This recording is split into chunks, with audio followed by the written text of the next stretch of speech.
What's new in October?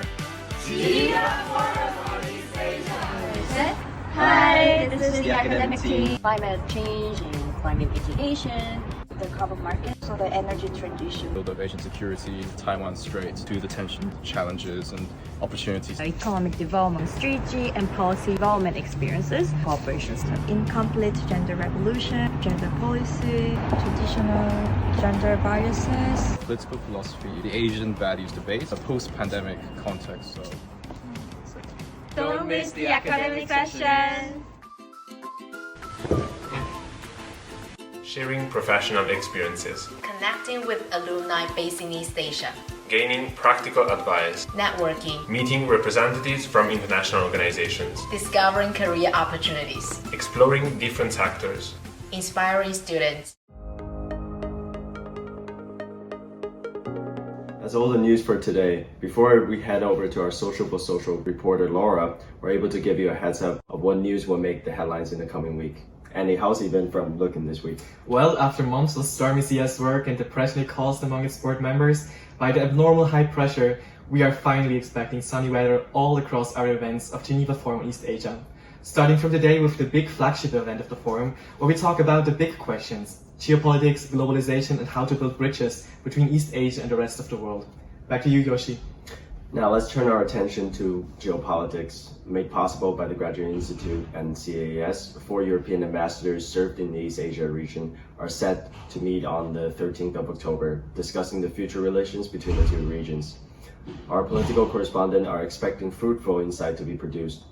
Unlike traditional high politics, this event will be open for the general public. Awesome. Well, and now over to our special reporter Laura for your social event forecast. This Friday, we'll have a closing event to celebrate our forum and meet each other as participants, speakers, and organizers. On the Gamalium Student Residence rooftop, we'll enjoy drinks, live music, East Asian, and DJ.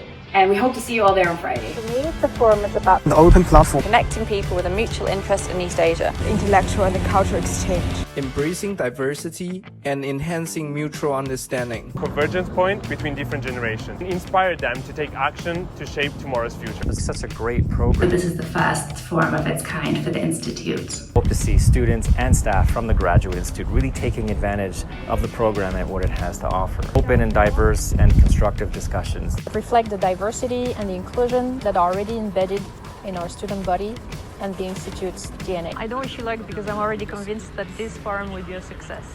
The forum really is about broadening the horizon. We raise many questions and we might find some answers to them, but surely not to all of them. And that is good, because the forum is aimed at being not the end, but the mere start of a wider, ongoing discussion. Welcome to 欢迎来到 Yokoso. 환영합니다. Herzlich willkommen zum 歡迎嚟到 Welkom bij Benvenuti. Bienvenue.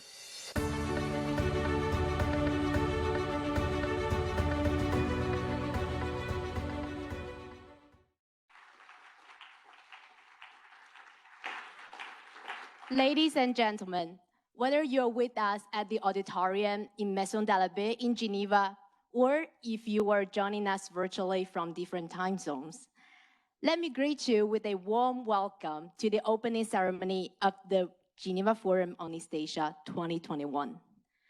I'm the president of the China and East Asia Studies Initiative. My name is Alma.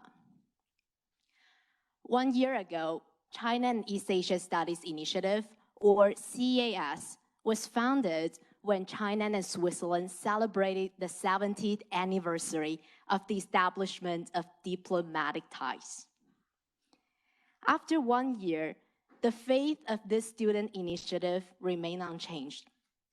We believe that global cooperation brings about positive changes, and mutual understanding is the key to a cooperative and trustful relationship.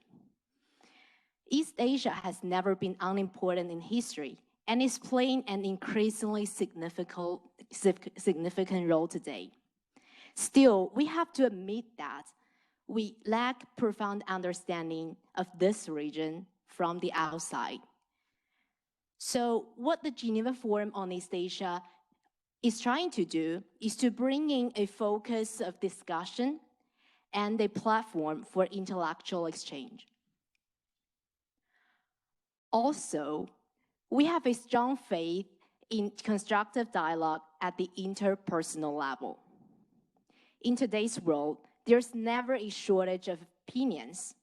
However, can we judge the validity of a voice by its volume? If one does not resist receiving information from the immediate outside, they would miss an opportunity to constantly challenge their preset filters to view the world. What we are falling short of is the patience, openness, and a constructive dialogue, this kind of mindset to sit down, listen, and express on an equal ground. From there, we can change our, we can transform our words into actions. Last but not least, we believe that the Graduate Institute of International and Development Studies is different. The neutrality value of the Swiss Confederation and the multilateralism of the International Geneva are enshrined here and bring together people of integrity and diversity.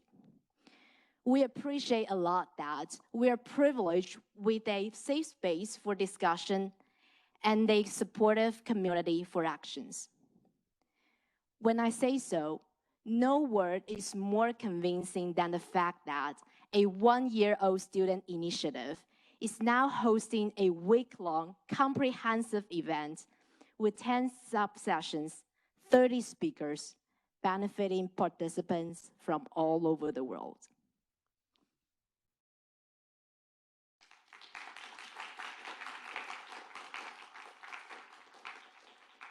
Today with us at the opening ceremony to kick off this comprehensive forum, known as the Geneva Forum on East Asia, are three distinguished guests. Dr. Marie-Laure Salle, Director at the Graduate Institute of International and Development Studies.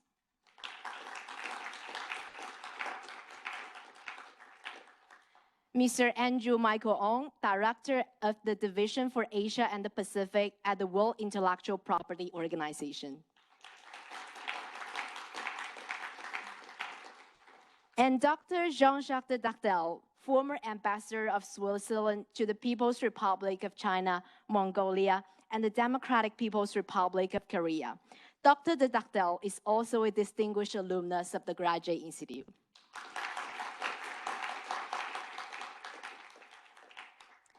Respectively, they will give us one welcome remark in light of the launch of the forum and two short input speeches surrounding East Asia and the world. Then there will be a panel discussion where everyone is invited to contribute thoughts and questions. Finally, please allow me to welcome all of the guests that honor us with their presence. Dear representatives of international organizations and diplomatic missions in Geneva, dear faculty members, staff members, students, and alumni of the Graduate Institute and other universities, dear student initiative representatives, and dear CAS board members who have been working so hard in the past 6 months to make this forum happen. Welcome.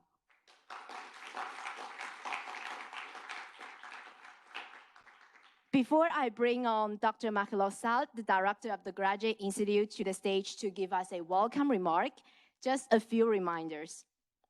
Please switch your phones to your silent mode in order to avoid distractions during the event.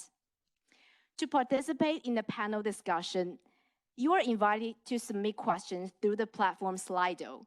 To do so, please scan the QR code that is going to be displayed on the screen, or go to the website Slido using the hashtag EastAsia. During the event, if you have any problems and need help, please feel free to reach out to our staff members here at the auditorium. And if you are online, please use the chat functions. Now, without further ado, please join me with warm applause in welcoming Madame Salle.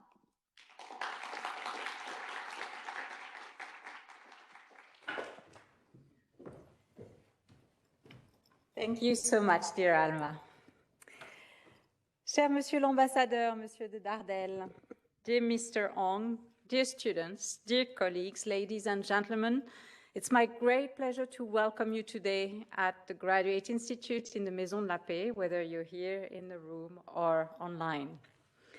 Let me thank the China and East Asia Studies Initiative for asking me to say a few words today at the beginning of the opening ceremony of this week-long event. I regularly say how proud and impressed I am by our students at the Graduate Institute, but let me say it again tonight. I'm amazed by their stamina, their motivation, their initiative, their sense of responsibility.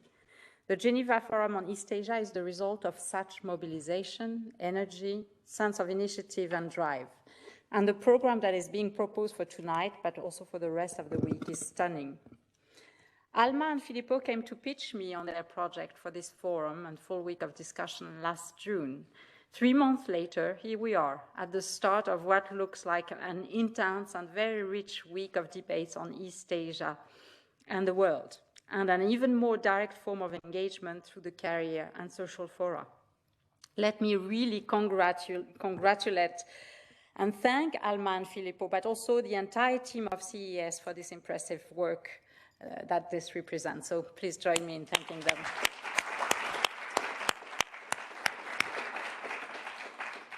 And should I add that actually all this was done in a period which obviously was a very difficult one for students across the world, as you have had to adjust to the very dry world of purely online education and all its negative externalities. Let me also give a big thank you to all panelists, speakers, alumni and organizations that have accepted to be involved in the various sessions, including the career sessions over the following days. Tonight, the main focus of the opening ceremony is East Asia and the world in the 21st century. A bit less than 100 years ago, the Graduate Institute was founded in Geneva on the ashes of a mass war and a global pandemic, already then, that left the world in chaos. Peace was the project of the Institute then, the vision that animated it, in close resonance to the mission of the League of Nations. Today again, we have entered an age of radical uncertainty, threats to our common home, our oikos, or natural environment, unsustainable inequalities leading to disruptive dynamics, a digital Janus, as I like to call it, that is testing our ability to trust one another, and a microorganism on top of everything that has disrupted our systems and lives with lasting consequences. The challenge we collectively face could seem unsurmountable, but through these challenges we can and we must find opportunities. The future is never fully predetermined. We have to reinvest its projection, its construction, and work together towards our own collective reinvention. This is more than ever what animates us at the Graduate Institute. Since 1927, our DNA has been the international collaboration for peace, as I mentioned. And today, we all know that peace will not be maintained without significant collective efforts towards a more fair, inclusive, and sustainable world. Hence, this is today the new redefined compass of the Graduate Institute, a three-dimensional one: peace, sustainability, fairness, and inclusion. In this unique context, full of both challenges but also opportunities, it seems very clear that the question of East Asia and its relationships with the world is a central one. There are many issues out there that are all of key importance for us at the Institute. A first question is, where do we stand with respect to globalization? We are clearly reaching the end of a cycle, and the question is, what comes after? A return to national protectionism, economic regionalism, or the reinvention of open economic dynamics that clearly need to embark environmental, social, health, and inclusion imperatives? A second question is that of geopolitical dynamics. Are we at the end of the American century, as many signs could lead us to think? What is the status of the current Cold War we are living? Very cold, or even worse, lukewarm? What are the next steps? Still more tension, or some easing coming ahead? A third related question is that of the impact on multilateralism. Can multilateralism survive? In which form? With which center or centers?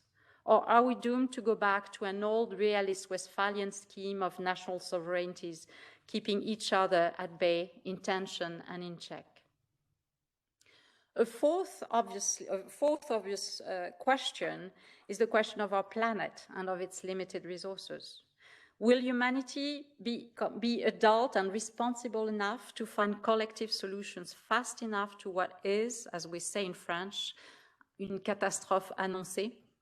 Can we prevent resource wars, environmental mass migrations, future pandemics, etc.? We will only be able to do this if we go back to my third point, some form of enlightened multilateralism, acknowledging our tight interdependence. Here again, the ways in which East Asia will relate with the rest of the world and vice versa is a key dimension of the problem and of the solution. Another question that comes to mind is that of the governance of the fourth technological revolution. As always in the history of humanity, technological innovations can bring the best and the worst. But the fourth technological revolution, driven by the digital turn, brings a particular twist to that. The theorization and project building in some corners, at least of the world, to use technology to overcome humanity and its postulated weaknesses. Transhumanism is about that. Another way to interpret it is that we may be in entering a world where the dominant dynamic is not for technology to serve humanity, with along the path some dangerous destructive deviations possibly, but for technology to control and impose itself on us, humanity. We may be becoming the servants of our tools, or at least of those who control our tools. Tools which, furthermore, we as a species have created, have developed. Strange development indeed. Where again, East Asia and the world relationships, where again, the relationship between East Asia and the world are going to be key to lead us towards one path or the other. Hence, a lot of issues to be explored today and in the coming days. Before I end, let me just give you a sense of the connections between the Graduate Institute and East Asia. We have 160 students from East Asia at the Institute, which means 12% of our student body this year. Maybe for those of you who do not know that, I should remind us that we have this year 1,300 students altogether on the campus, without counting, in fact, exchange students. So it's close, actually, with exchange students, close to 1,400 students altogether. 89% of those students are foreign national, non-Swiss, and coming from 105 different countries. While our permanent faculty body is also very international, one of our strategic priorities in the coming years will be to recruit more faculty members with a geographical expertise on Asia, and particularly Asia in relation with the world. We have 14 partnerships with academic institutions in the region, in the East Asia region, particularly close links, including in the form of double degrees with the following 5 institutions: China Foreign Affairs University, University of Hong Kong, Peking University, and Sophia University in Japan. On the side of our alumni, we have now alumni chapter in Shanghai since 2013 and in Beijing since 2016. One of our most prominent alumni is Ms. Yan Lan, who heads the Banque Lazare in China. We also have a chapter in Tokyo since 2008, and we will be soon opening a chapter in Singapore. I'm naturally convinced that all members of these chapters welcomed you, CEAS members and team, as you organize the forum, and that they would be very happy if any of our students got in touch with them. Let me once again end with big congratulations to our students for this wonderful initiative and for building bridges between our community and East Asia through a reflection on relations and interdependence. Before I hand it over to Mr. Michael Hong and to Mr. de Dardel, let me end with the words from the Catalan composer and musician Paul Casals, who produced in 1971 the United Nations hymn. Les Nations Unies qui travaillent en faveur de l'idéal de paix sont dans mon cœur, car tout ce qui s'y réfère y va directement. I'm sorry I won't be able to stay for the entire duration of this event, but I wish you a very nice debate tonight and throughout the week, very rich and engaging discussions and contributions on all sides. Thank you very much.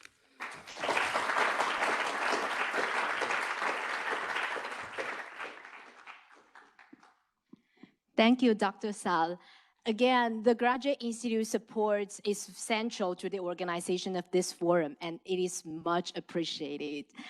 Now, let's move on to the next part of today's agenda. Let's welcome our two panelists, Mr. On and Dr. de Dagdel, onto the stage.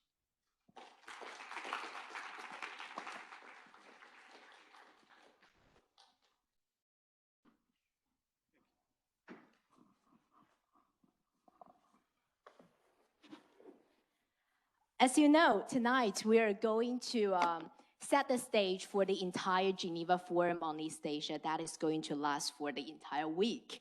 The forum itself is structured around three pillars, which are academic inquiry, professional development, and social and cultural exchange. As the organizing committee, we believe that these are the three areas to build bridges and construct dialogues.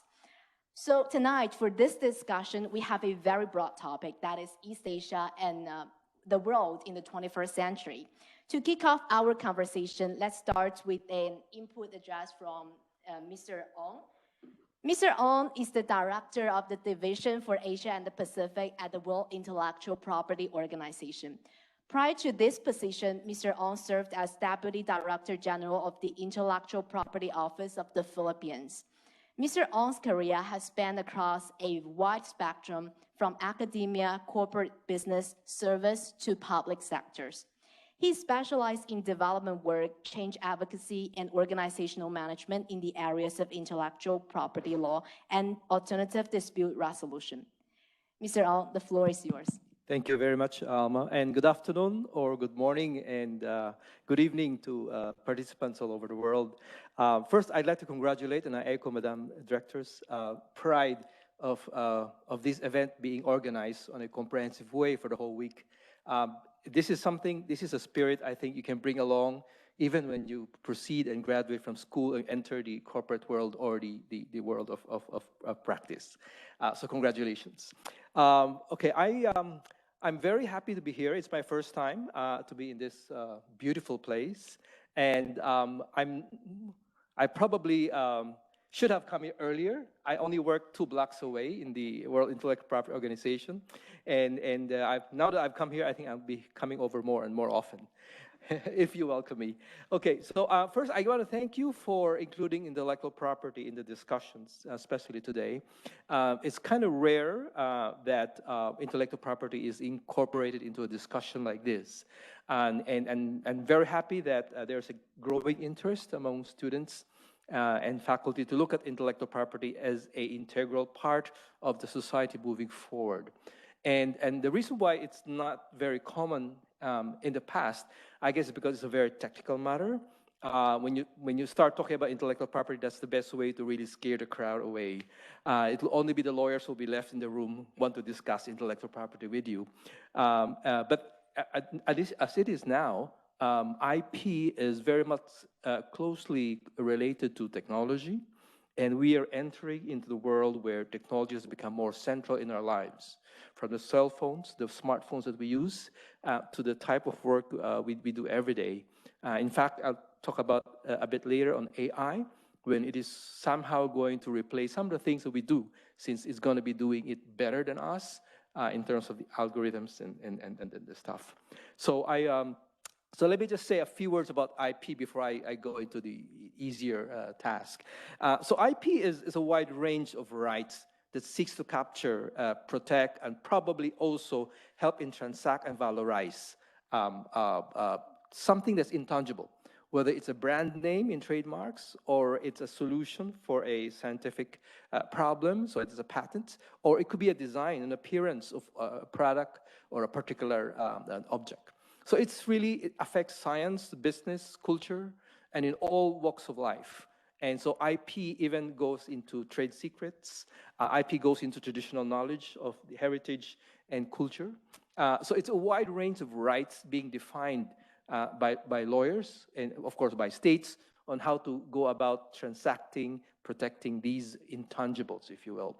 But because they are such, it's very difficult to understand. So now, I guess, what is easier to know about IP is to look at it from the output of IP. So the output of IP, one of it is technology.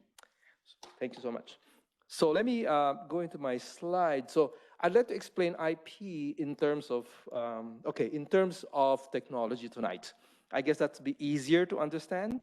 So first of all, we just launched our Global Innovation Index report 2021, where, is it clear? Okay.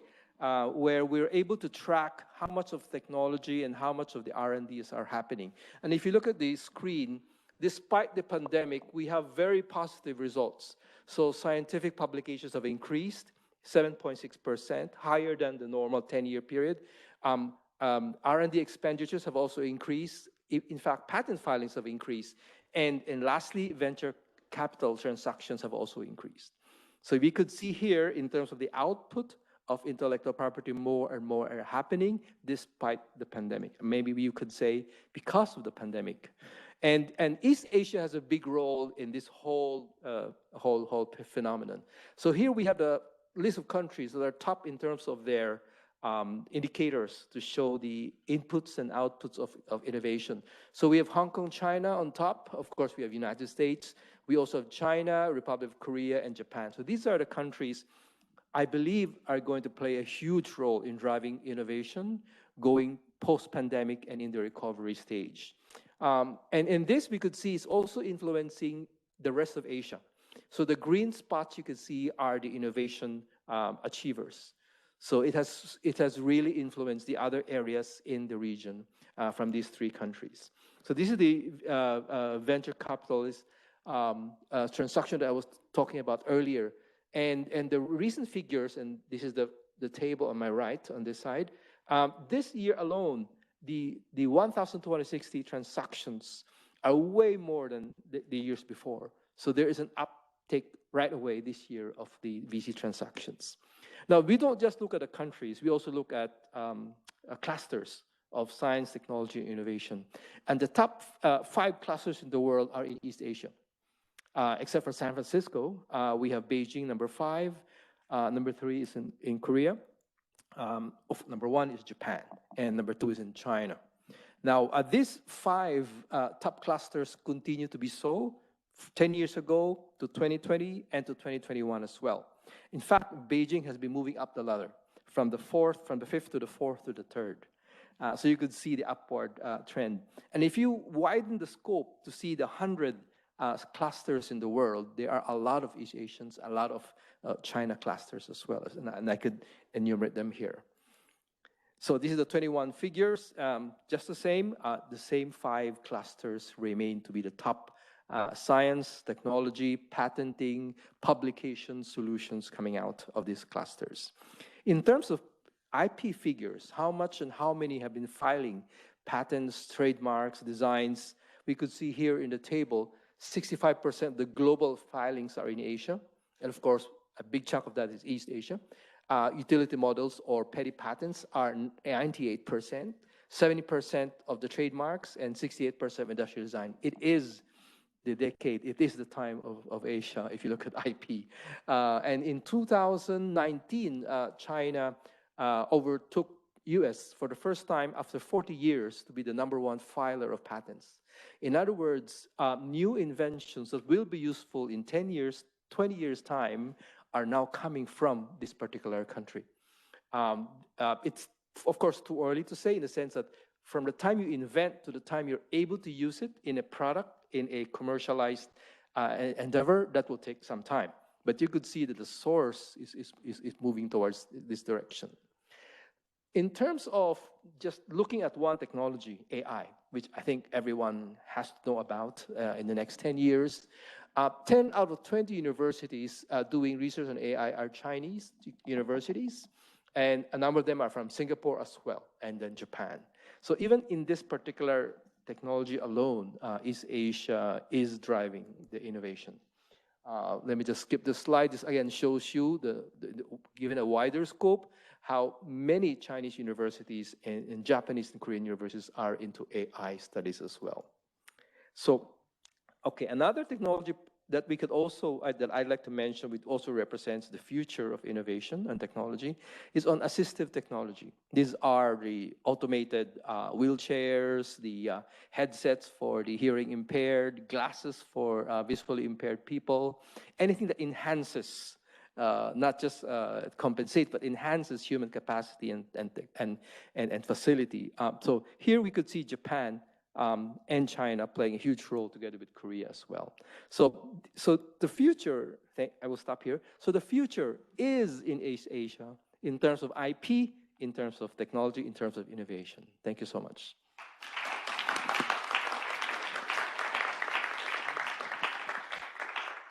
Thank you, Mr. Ong, for the very interesting and informative presentation. Apparently, East Asian countries have a lot to talk about when it comes to IP, this kind of science and technology innovation. And we would definitely dig deeper into the specific issues you touch upon in our Q&A sessions later on. And now, let's just take a moment and maybe switch a bit our perspective and listen to Dr. de Dartel's view about the world and East Asia. Dr. de Dartel graduated from the Graduate Institute of Higher International Studies with a PhD in International Relations. He has led a very successful diplomatic career. Previously, he served as ambassador of Switzerland in various countries and also to a handful of international organizations such as the UNESCO. In his last position in the diplomatic service, Dr. de Dartel served from 2014 to 2019 as the ambassador of Switzerland to China, Mongolia, and North Korea. As such, he led the largest Swiss diplomatic mission and consular network abroad. After retiring as a diplomat, Dr. de Dartel assumed the position of the chairman of Beijing Sino-Glade International Consulting to continue his contribution to promoting the political, economic, and cultural exchanges between Switzerland and China. Dr. de Dartel, the floor is yours. Thank you. Thank you very much, Alma.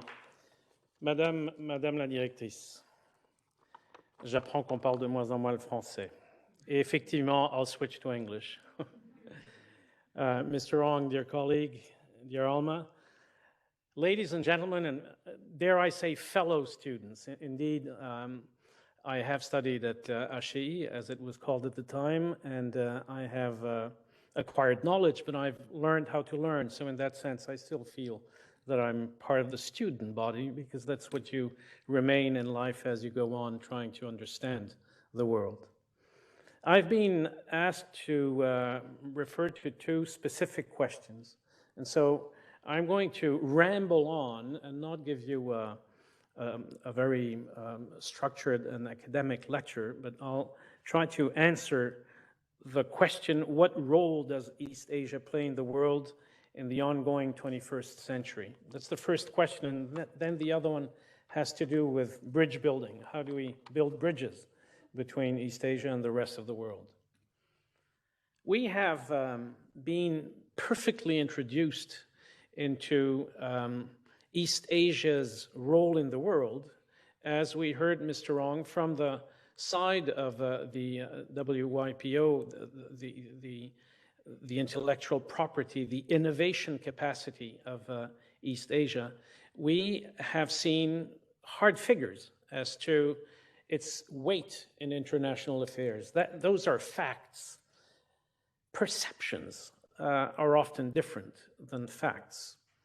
And facts have an uncanny way of coming back at you, of course, but for that to happen, you have to look at them and integrate them into your Weltanschauung, your understanding of the world. I would venture to say that in today's world, all over, we understand that East Asia is an economic powerhouse. It is a trading powerhouse. It's, of course, also very at the top when it comes to scientific and technological research, or at least in the output that we see in consumer goods, for instance. I'm talking about the general public. it's a growth locomotive. It's not only that its size, I speak of all countries put together, but of course among them, the two giants are Japan first and now China. They, mainly China, add to the world's growth in unmistakable ways. But that part of the world is also now best known for having developed assertive policies. And of course, I constantly have a Chinese slant in the back of my head, but I will speak for the whole, assertive policies. So in a sense, no one overlooks East Asia when considering the world and international affairs.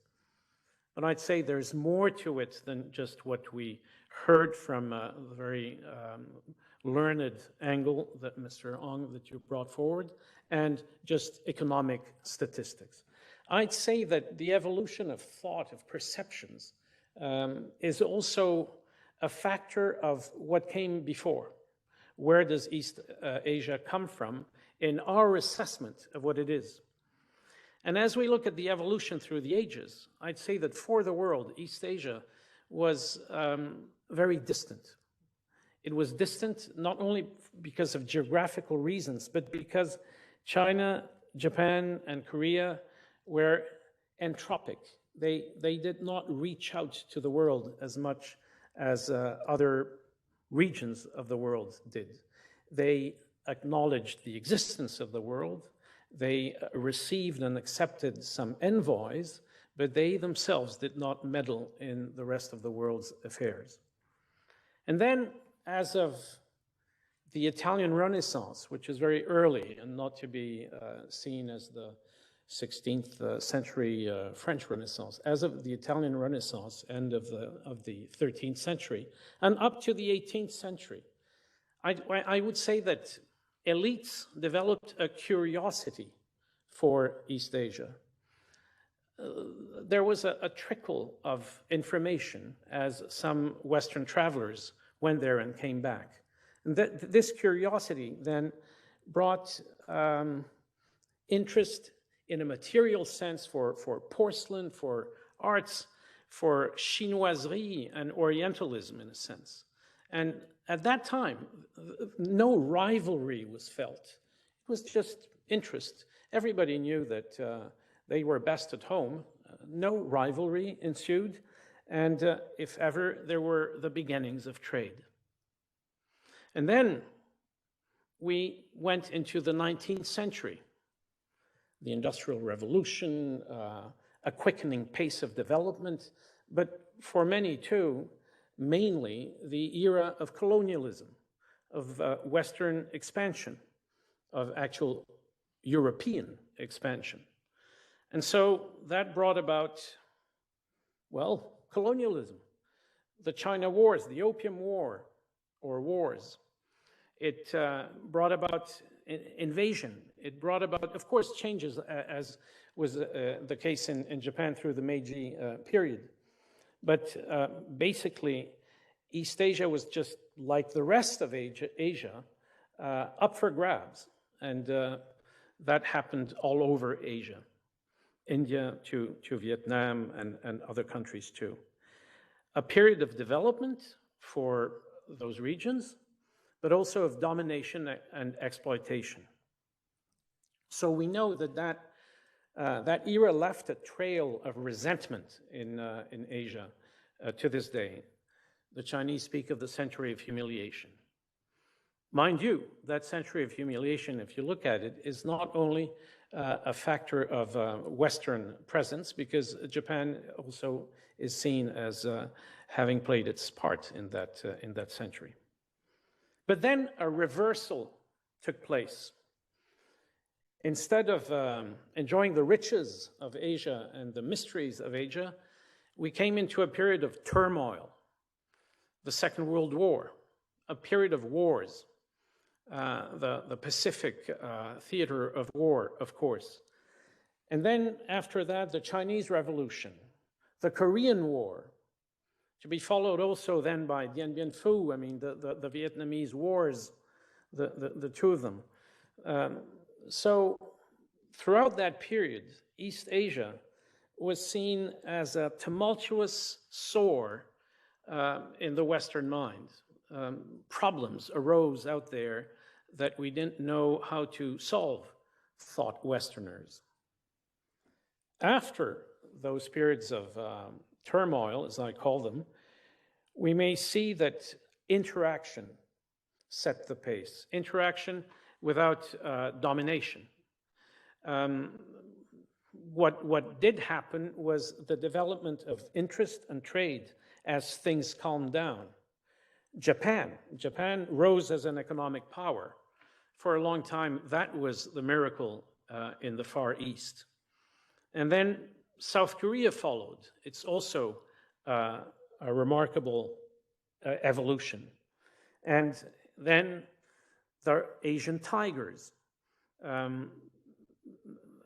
Of course, we know that China boomed as of the beginning of this century. Then admiration spread. As the figures that we heard were proven right, and as those figures were so different than from what we knew, admiration set the pace. And for a full generation now, I'd say that East Asia has been seen and is appreciated as an economic powerhouse. The unheard of development of China particularly has tilted the world towards East Asia. And you know, manufactured goods, everything that came in, including innovation, all of that brought business leaders to consider that their future could not be envisaged without a presence in China and East Asia. But then, I could go on with that, but that's the positives. But then tensions arose again. North Korea has long been a problem child of international relations.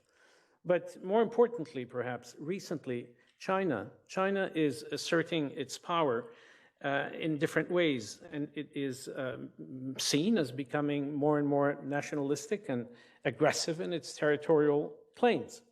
And so, as China develops in such a way, the expectations that we heard here and there about the evolution of Chinese society have been replaced by a sort of disappointment.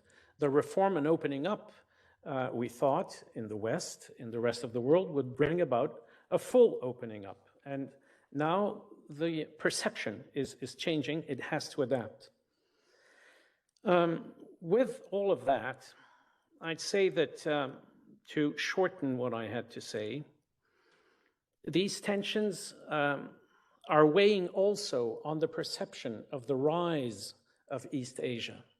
We have to find a solution to this conundrum, because as much as East Asia is seen as an essential pole in the development of the world, it is also seen as a theoretical potential for growth of danger and not only of the economy. Now, I don't doubt that that will find solutions, but we must take into account in a balanced way the way that different people look at East Asia. Admiration, but also rising fear and misunderstanding. So bridges have to be built. How to build them? Look, I'm not going to go into practical solutions, but I will say this. Economic, trade bridges, useful scientific bridges, they're already there. They will go on being built because everybody finds it's very useful. But real bridges, they depend simply on human beings. Policies, perhaps, but it has to have a human component. Policies must have that human component. So the building of bridges must start from a look at individuals and how to bring them together and open up their minds. So, of course, what you're doing here is perfect. This is exactly what is supposed to be done, bringing people together to raise a mutual understanding. I'd also say that you may not think about that, but one aspect of East Asia is that it has become an artistic and cultural powerhouse in the contemporary world.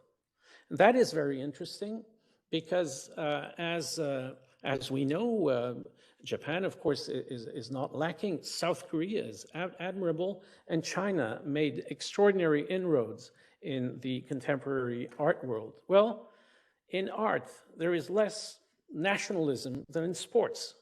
You'll hear very often that to bridge the gap, you have to start with bringing in sports people. Yes, but sports are very nationalistic and chauvinistic too, whereas in the artistic world, it's not the case. And all of those countries, and here I will mention Mongolia too, because I'm a passionate collector of contemporary Mongolian art. It is one way of looking at countries and understanding their complexity and what they may bring to others in such a way that we only benefit from that and we do not feel negatively challenged. So those elements, institutionalizing, bringing people together around the discovery of once again, the term complexity, the breadth and the width of what we may bring to each other is the way forward. And certainly I'd say there is a trick to it, which you know at least as well as I do, and that is it's best to go and live abroad for a while. Not only meet in one certain place, but get the feel for the other part of the world. That is also not a trick, actually. It should be a policy and exchanges at the university level, but in a general sense, exchanges, such as tourism. And here I'd say tourism will resume, but it has to go both ways. Borders must be open in both sides. And the acknowledgement of the enriching presence of foreign communities. Switzerland would be nothing if it were not for its very open policy bringing in foreigners. Most of you are. Well, I lived in a country, China, which has about 3 times less foreigners than there are in absolute numbers in Switzerland. So there too, there is room for improvement on both sides, and I thank you for that.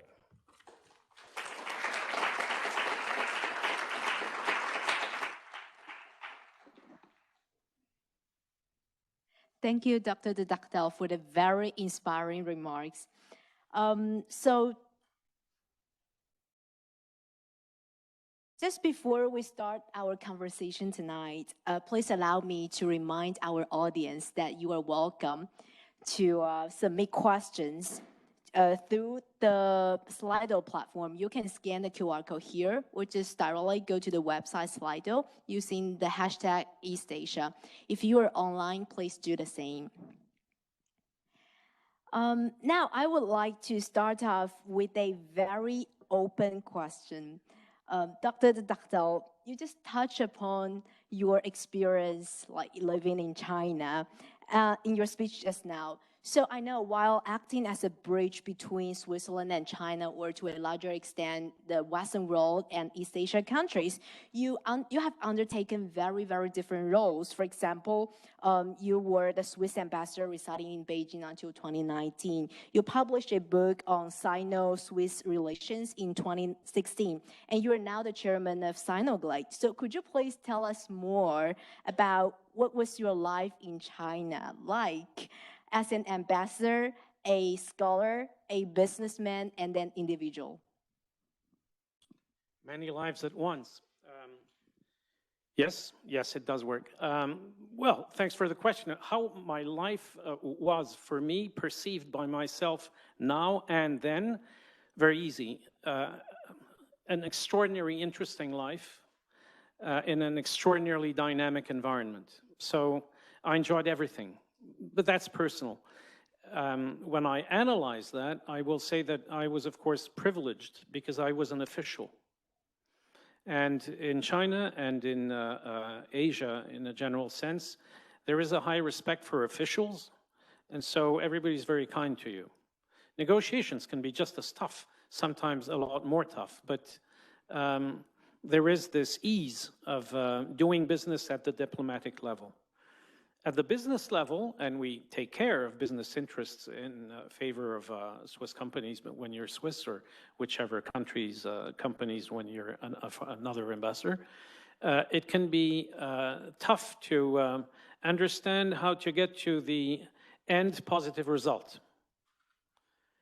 As a scholar, when you talk and lecture, it's very agreeable. There's a lot of respect for people who are on stage, and you're less challenged, perhaps, but this is coming, and that's very agreeable. And at a personal level, I could only say that I kept going back because I liked it so much.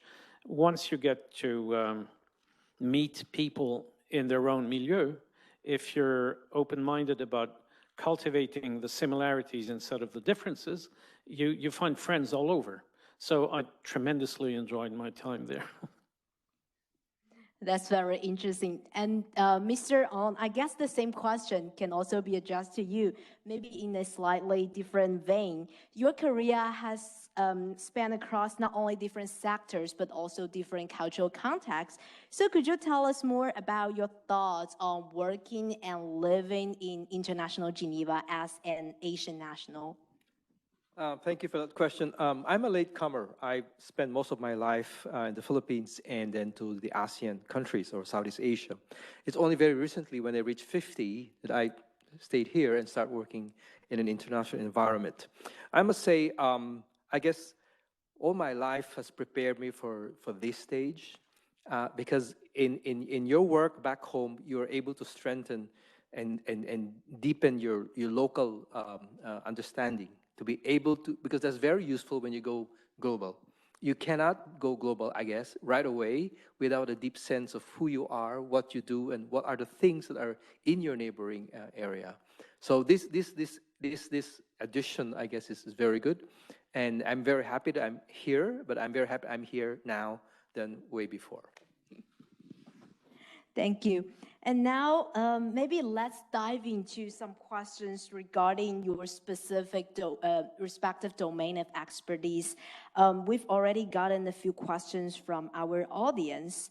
So, Mr. On, your presentation just now heavily focused on the IP and innovation in East Asia countries. So what do you think are the main drivers of innovation in East Asia?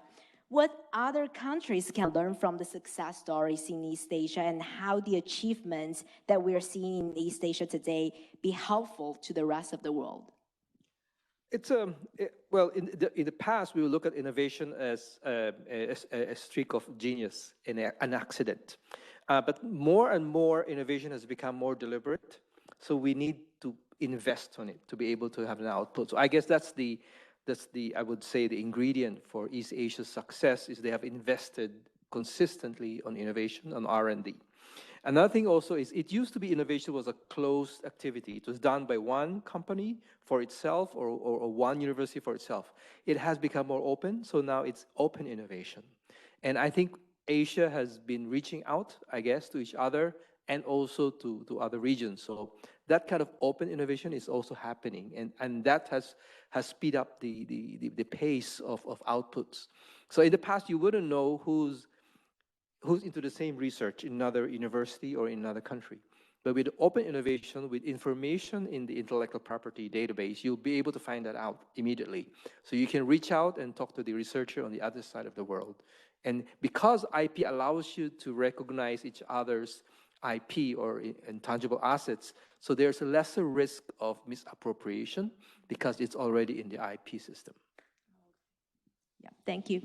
And it is evident that East Asian countries has placed a lot of focus, as you said, investment in the field of IP and also technology and science innovation, which is actually consistent with their long-term prioritization of economic development in East Asia. And here we've got a question for Dr. de Drattel. What do you think this kind of heavy investment in science and technology and the very evident progress in East Asian countries tell us about the future of the relationship between East Asia and the world? Do you think the advancement in science and technology would ultimately transform into a main feature of soft power of East Asian countries? Yes, definitely. Interesting question as a follow-on, because I wanted to also, in my little mind, respond, no, not respond, add to what you were saying. I have nothing to correct to what you were saying. I would add, especially in front of this audience, that we must beware of considering that innovation is mainly scientific and technological. It is, of course, it is. But you can develop, and there is innovation, there can be, in social sciences, in processes, in the way people live together, in the way you build up your company or you interact with others. It's a field of innovation as much as hard science may prepare the field for innovation. So in that sense, I would say that East Asia is very far ahead in the first fields, scientific and technological innovation. And because of its demographic size, and I speak of all countries together, Mongolia being smaller, but definitely smaller, but if you take the big chunk, as you did, because you referred to that region as a whole, then you can tell yourself this. What you did not show, but you know it better than I do, because that comes partly from you, your organization. The unchallenged leader in the general setup of innovation in the global index is Switzerland. So we can still get better, but we're very good at that. But we're less than 9 million.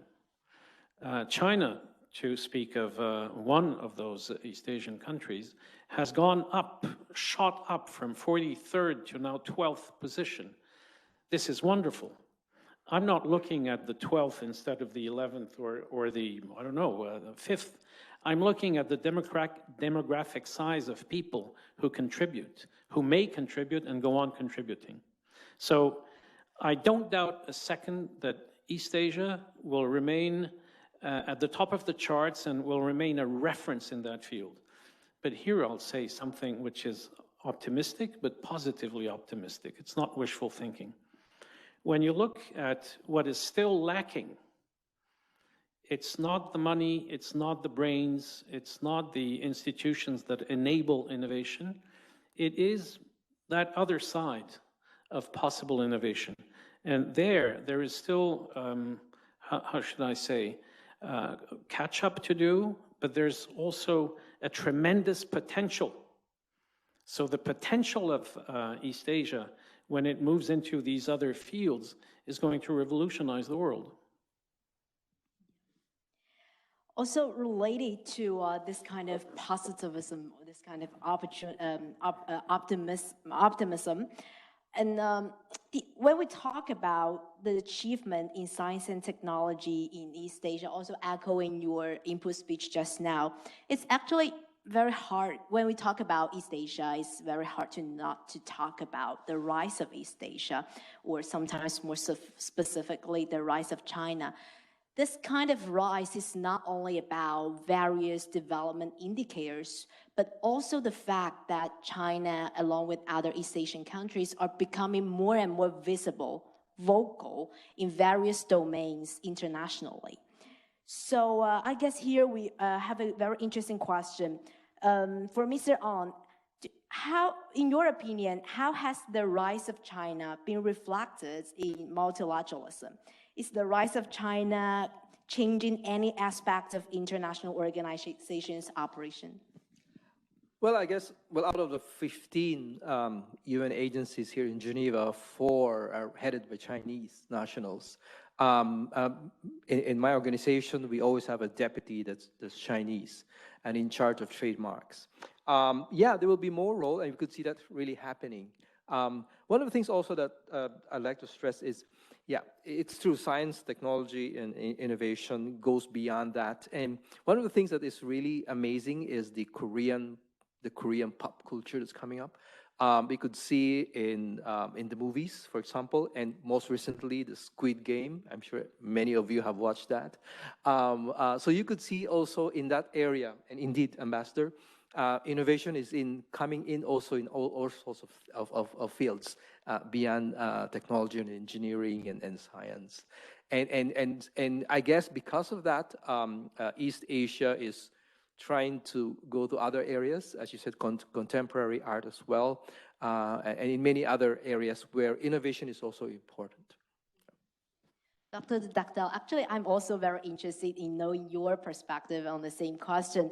Maybe, in your opinion, how has the rise of China been reflected instead of multilateralism in a bilateral relationship between Switzerland and China? And more broadly, from your perspective, is the rise of China changing the way diplomats work?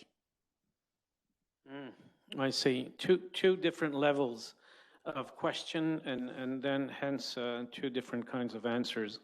I remember a time when I wasn't even a diplomat, but I was already in the multilateral world. Here in Geneva, there was a major conference. It lasted over 4 years.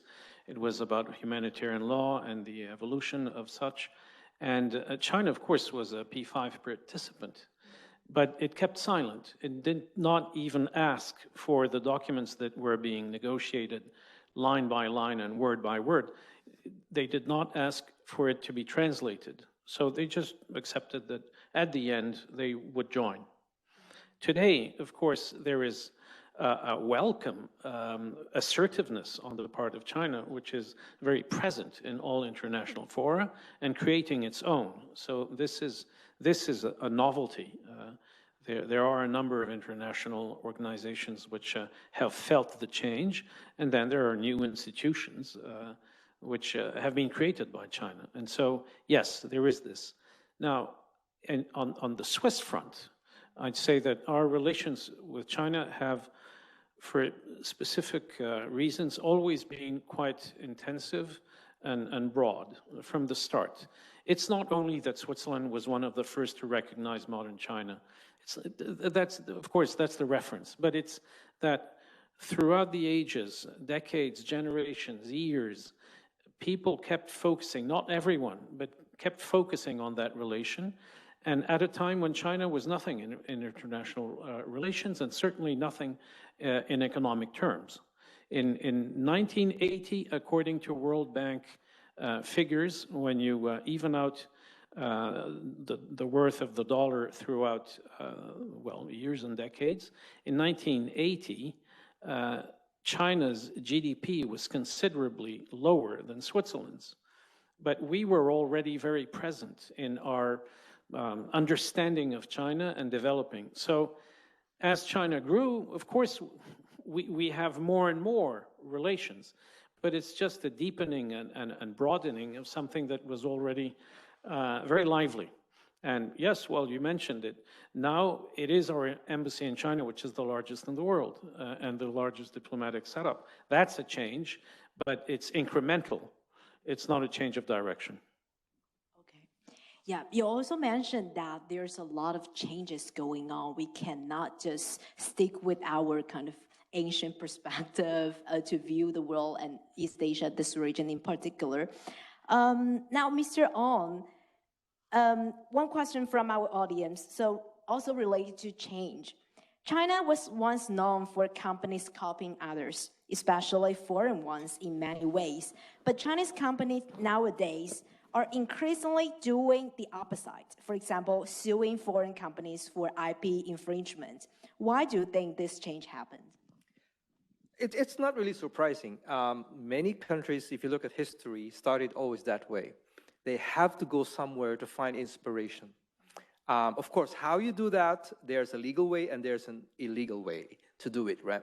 But it always starts that way. You have to find some inspiration somewhere and then build your own capacity for innovation. I come from the sector of WIPO that help countries develop their innovation ecosystem.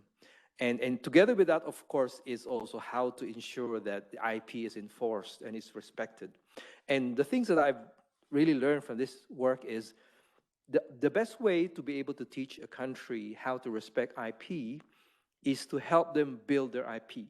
So once they generate their own local IP, and then they see it being copied or being infringed, then they see the need for enforcement, the need for respect for intellectual property. You have to create your own, so you'll be able to respect others' intellectual property as well. And that's happening now in China. That's happening in many countries throughout history. It's always the case. I think we just talk a lot about China and other strong economies in East Asia. And here's the question. East Asia not only contains powerful states, but also very fragile ones within. So, Dr. de Dartel, maybe could you elaborate on how we could embrace this kind of fragile states, or will competition remain key in East Asia in the 21st century? Well, the countries I understood you were focusing on are not fragile states.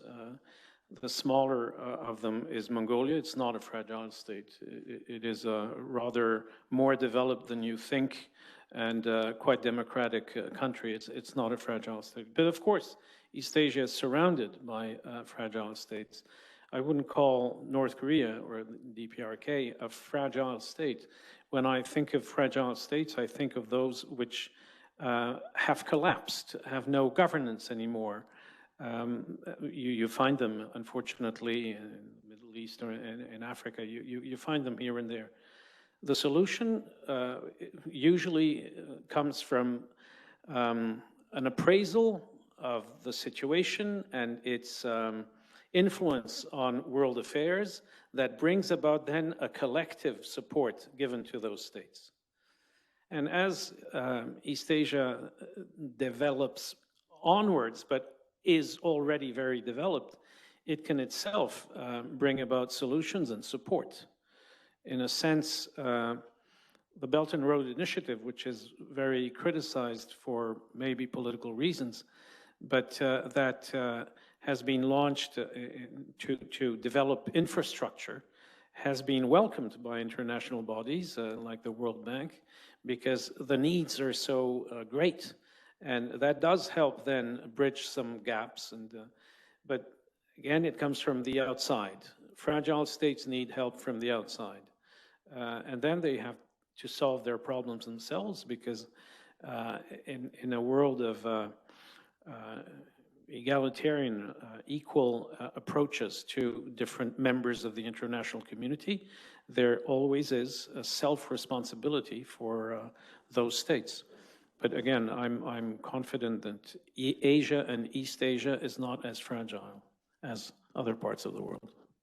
Thank you, Dr. And today, all of us came here with masks on. So there's still a very relevant questions from our audience. That is, maybe we're kind of getting tired of this question, but we still want to figure out the answer. So, how COVID has affected the relationship between East Asia and the world. And for Mr. Ong, the specific question is how COVID has affected WIPO's operation in East Asia. What are the biggest challenges and opportunities moving forward from the organization's view? I guess it shows us that the need for technology, the need for communication facilities, platforms. So a lot of the countries in Asia Pacific where I serve have migrated or pivoted from a paper filing system to an online filing system almost overnight. So you could say that the platform was there, they were working on it, but they had the luxury of doing it in their own pace. When pandemic struck, everything became priority for that, and they were able to do that. So a big percentage of the countries have moved online. A lot of the communications are also online. A lot of the trainings are done online. Of course, they are less than ideal. I would say not because they're online, but because we're still learning how to do it online. I'm sure technology will allow us with I would say, enhanced virtual reality technologies. We can almost replace physical reality one day. And Dr. Dactel, just now you also touched upon this in your input speech that China, like before COVID, it was already kind of welcoming less foreigners than it is expected to do. And post-COVID, it's becoming more and more difficult. As you see, China is now closed, a lot of border regulations because of COVID. So what do you think COVID would actually influence the dynamic between the relationship between China and East Asia, or more broadly, East Asian countries and the world? Well, look, short term, it has a negative influence. It has closed borders here and there. It has prevented the drive towards traveling and discovering, and this is generalized. Issues and controversies arose also as to who was at fault and how and why and so on. So short term, it's, I'd say, negative influence. In the mid to longer term, I suppose there'll be a thirst, a yearning to go back to the normal intercourse between nations. And economic efficiency will see to it that trade borders are once again open and so on and so forth. I think, but I generally hope, that among elites, and when I say elites, I mean governing bodies, people who are in charge of developing relations at whichever level with the rest of the world, I think that modesty also crept into people's minds, because no country was perfect in tackling the problem. And what you saw at first was a blame game, and then admiration for the ones and contempt for others. Again, I think we all became very modest in our attitude, the ones towards the others, and especially to ourselves. So based on that, I see a rebirth of interest. However, there will be a shift towards less, how should I say, blindfolded interdependence. There will be a new wish for possible autonomy in case of crises. And we have seen that the acceleration of everything to do with the pandemic, including the solutions, vaccines, for instance, has brought home to most that the pace of evolution, of transformation of societies, is incredibly faster than we can cope with old think, with an old way of approaching these matters. So there too, I think there will be additional integration of East Asia into the world, because it will be called for, it will be expected and understood differently. In this case, I do remain quite optimistic, because I try to look beyond the COVID and the scare. Thank you, Dr. de Dagdel. And maybe in the last 5 minutes, I also see a lot of questions coming along regarding some professional development advice, because as you know, one important pillar of this forum is also about helping students with a professional aspiration to seek job opportunities in East Asia countries, to get some advice and networking opportunities. So maybe for both of you, one question would be, what, in your opinion, distinguish a career in Asia from a career in Western world? Me? For both of you. For both of us. You go ahead. I don't know if I'm an authority in that. In my professional life, it didn't happen as planned. So I went from, everything was a stepping stone and a contribution towards the next phase or the next step.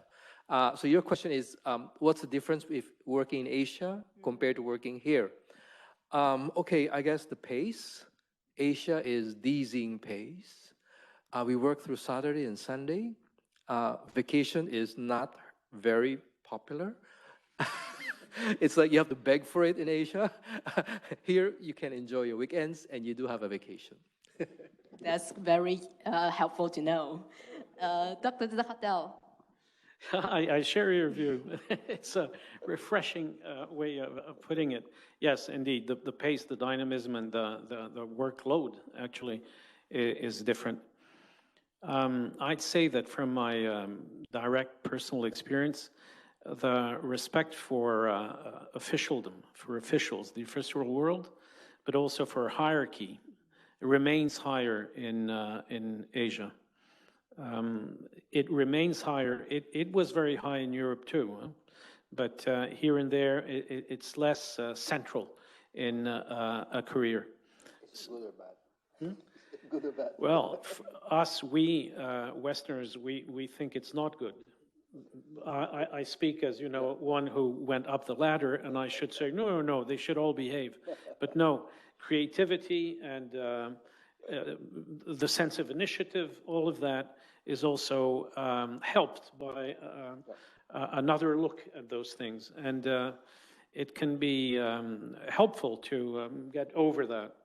But basically, I will say that no, I don't think the differences carry the day. We do live in a globalized world, whether we want it or not. And you students, elites, are at an international level, and you'll see that the challenges remain the same all over the world. And we may have more weekends, but the challenges to go up the ladder are still the same. Actually, they're getting bigger and bigger because competition. Individuals are always against other individuals in a competitive mode. When you talk about a career, that competition is much wider than it was before because the world is a competitor. Thank you. I really wish that we would have more time to take more questions, but and to learn more from your wisdom, more importantly. However, in light of time, a final question for both of you would be, what is your ultimate piece of advice to the young generation sitting in front of you and behind the screen? In your opinion, what are the roles that we are undertaking today and in today and tomorrow's world? Maybe I should let you go first. If you wish. The question is, my ultimate piece of advice? It depends on which day you ask me that. Often, I am led to count on you to go against what I find a very negative evolution, which is subsumed in the words of fake news, of social media, of zapping. I think that whereas the world has access to more information than ever, and this is almost exponential year after year, the amount of information that is produced and that is available, depth of thought, common sense is not well served by this evolution. So I find that what you need to keep in mind is not only openness of mind, but and here I will refer specifically to what the Institute offers. The Institute offers multidisciplinarity as a pillar, as a basis, as an environment and as a biotope. I'd add to that we must be conscious of the values of inter and multiple interculturality. We are composed of different cultures, however globalized we may be, and there is a sense of responsibility that anyone studying in such an institute must carry forward throughout life, whatever the profession. That's my advice for the good of the world. And my personal advice is one that I got, well, at one stage in my career, which I had not really thought of from the start. When you start in a career, you start at the bottom, of course. And so you yearn for going up and for what's up there, and you try to be seen and appreciated well by your superiors. But there is a stage in life when some of your superiors are today's colleagues.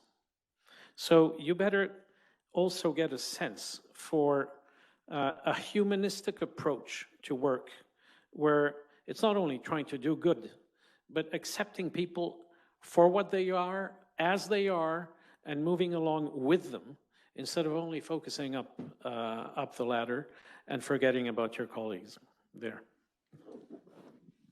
What I'm about to say will probably sound cliche. In whatever you do and as you proceed through your career, always think about how you can serve, how you can give, and you will always find that what you give actually comes back to you a thousandfold. And it is in that kind of mode, that kind of approach, that I have led myself to where I am today.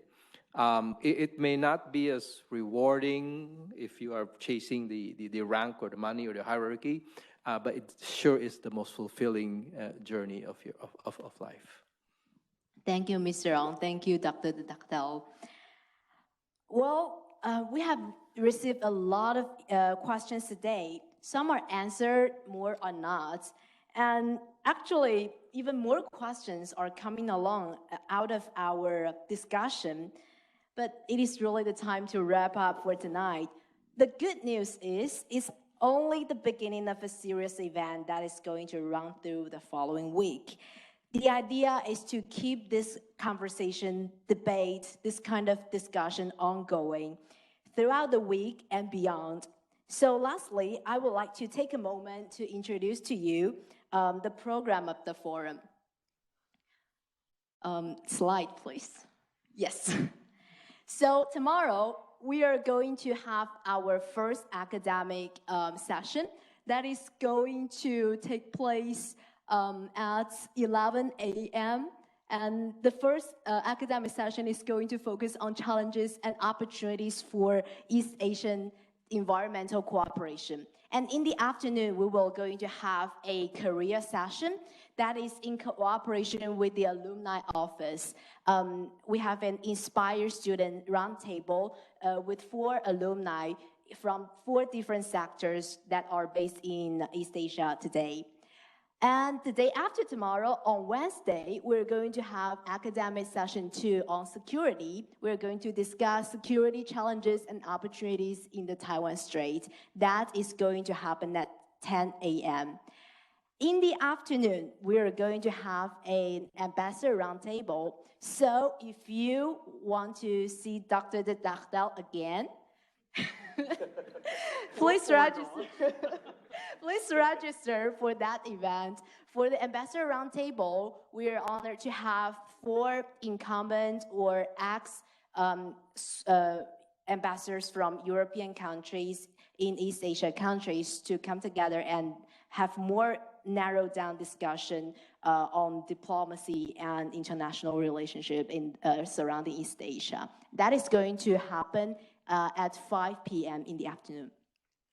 On Thursday, we're going to have a very intensive session on careers in East Asia, international careers in East Asia. So that is going to run for 4 hours because it's going to be consisting of 4 sessions. We invited the HR department from 4 very renowned international organizations with presence in East Asia countries to give us some sharing and perhaps you will get very very useful information in terms of how to get in those organizations. Then in the afternoon, we're going to have an academic lecture on political philosophy. We're going to have a lecture on Confucian democracy and the politics of civil society.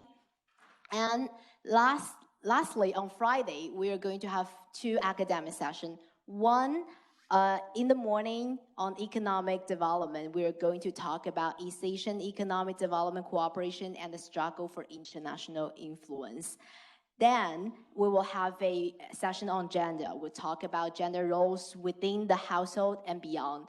And specifically, we talk about the incomplete gender revolution in East Asia. So don't hesitate to register for any session that you are interested in. You can scan the QR code here, or you are welcome to follow CES on multiple social media platforms. You can also go to our website, onlineces.com, to register for the event. And last but not least, I'm going to tell you that we're going to have a closing celebration on Friday at the GM rooftop. We're going to enjoy and celebrate the closing of this event. Well, ladies and gentlemen, it's the end of the opening ceremony of the Geneva Forum on East Asia 2021. Thank you all, and I hope to see you again in some other sessions of the forum in the next few days, at least in the after party. Goodbye.